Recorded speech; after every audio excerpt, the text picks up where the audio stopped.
आपको क्या लगता है कि जो अंग्रेज़ों की जो राजनीति थी, वह उनके जाने के बाद उनकी भाषा जो उनकी प्रशासन की भाषा थी अंग्रेज़ी वही काम कर रही है भारतीयों के साथ, जो कभी अंग्रेज़ कर रहे थे फूट डालो और राज करो। भारतीय भाषाओं में जो इतना आपस में विवाद है, उसकी क्या वजह पाते हैं आप? देखिए, हम ना इसमें हमारा मैं अपनी गलती से महात्मा गांधी को इसमें याद करना चाहिए। महात्मा गांधी का कथन है, शायद 1920 का एक इसका यंग इंडिया का है, मैं थोड़ा-सा सन भूल रहा हूँ।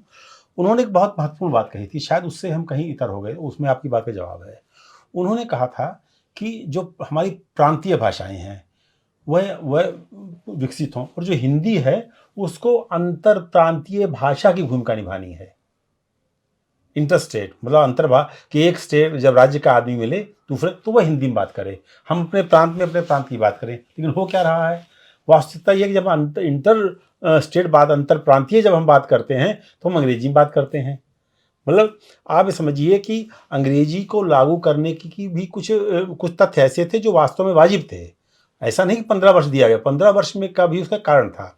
सभा में आप पाएंगे जैसे बहुत सारे लोग हिंदी नहीं जानते थे, बहुत सारे ऐसे लोग भी थे जो बहस में आया है वो अंग्रेजी नहीं जानते थे, ऐसे भी सदस्य थे जो अंग्रेजी नहीं जानते थे। तो जब ये लागू आया तो उन्होंने उसमें आया है कि भाई अब हम बुढ़ापे में हम अंग्रेजी सीखना शुरू करें।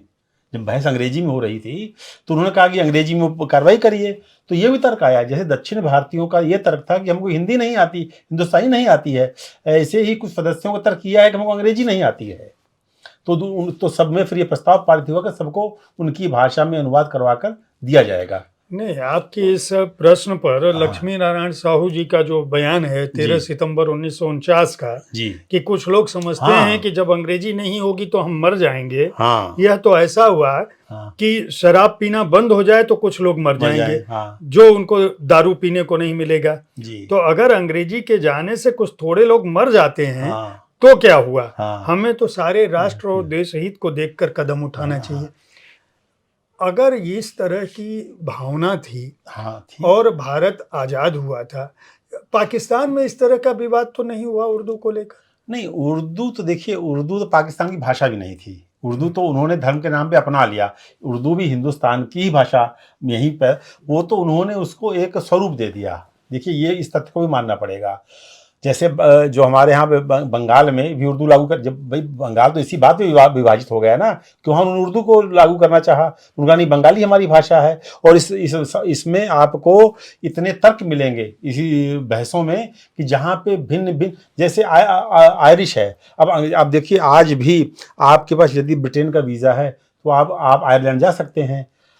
आप सोचिए कि वो लोग कितने आज वहाँ, मतलब उन्होंने अंग्रेजी को स्वीकृति नहीं दी, आयरिश भाषा को ही श्रेष्ठ माना।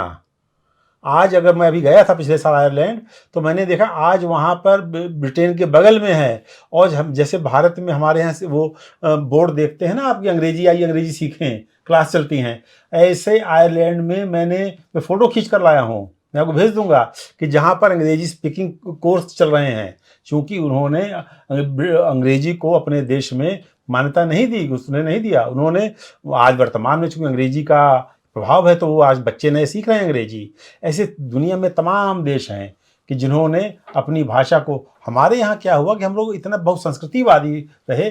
दूसरा, एक हमारे यहाँ पे हम चीज़ सबको ना समन्वय, जो हमारी लीडरशिप थी ना, हमारे यहाँ किसी को नाराज ना, जिसे आप पढ़ेंगे ना तो ये था कि यार उसको नाराज ना हो जाए। ये मतलब जैसे कोई आवाज़ उठाता था, हमने कभी किसी का दिल दुखाने की कोशिश नहीं की हमारी लीडरशिप में।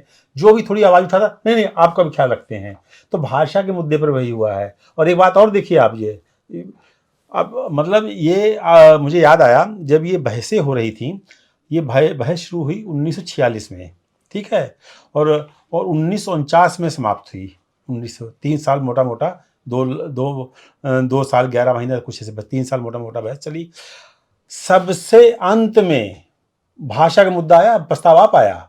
बीच में जितनी आपने इसका देखा ना, बीच में जैसे पहले दिन से लेकर इसमें ऐसे ऐसे मुद्दे आए हैं। एक दिन तो दुखी होकर राजेंद्र बाबू ने यह कहा कि भाई ऐसा करते हैं कि भाषा का मुद्दा ही छोड़ देते हैं, प्रस्ताव छोड़ देते हैं, भाई संविधान सभा में हम भाषा पर विचार नहीं करते हैं।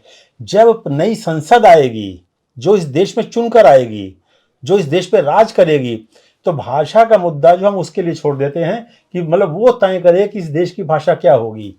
फिर इस पर लोगों ने कहा नहीं नहीं ऐसा नहीं होगा भाई, हम तो देश का संविधान बनाने बैठे हैं, जब हम राष्ट्रगीत की बात कर रहे हैं, हम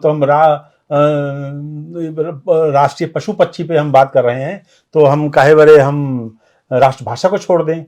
तो अंत में जाकर 1949 में ये भाषा का प्रस्ताव आया, तब मुद्दा सुलझा ये, नहीं तो शुरू से हिम्मत ही नहीं हो रही थी।